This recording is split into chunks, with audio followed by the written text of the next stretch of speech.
Hi friends, അസ്സലാമു അലൈക്കും. ഇന്ന് വീട്ടിൽ വെറുതെ ഇരുന്നപ്പോൾ ഒന്ന് പുറത്തൊക്കെ കറങ്ങാമെന്ന് വിചാരിച്ചു. അങ്ങനെയാണ് ഊവ റെസ്റ്റോറൻറ്റിൽ പോയത്.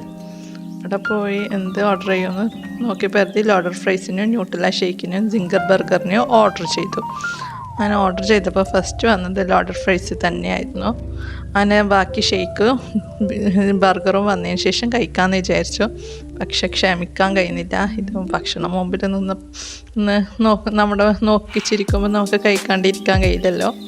ഞങ്ങളത് കഴിച്ചു കൊണ്ടിരിക്കുമ്പോഴാണ് ന്യൂട്രല ഷേക്കും വന്നത്. ന്യൂട്രല ഷേക്കും ടേസ്റ്റ് ചെയ്തപ്പോൾ അതും സൂപ്പറായിരുന്നു. അങ്ങനെ ബർഗറും കഴിച്ചു, അതും സൂപ്പറായിരുന്നു. അങ്ങനെ മൂന്നും കഴിച്ചു. അങ്ങനെ വീട്ടിലെത്തിയപ്പോഴാണ് സോന പാപ്പടി കണ്ടത്. ഇത് നമ്മളാളെന്നല്ല സോന പാപ്പടി. ഇത് ഇഷ്ടമില്ലാത്ത ആളുണ്ടാവില്ല, അപൂർവം മാത്രം ഉണ്ടാവും. അപ്പോൾ ഇത് നല്ല ടേസ്റ്റുള്ള സംഭവമായിരുന്നു. അങ്ങനെ ഇതും കഴിച്ചു.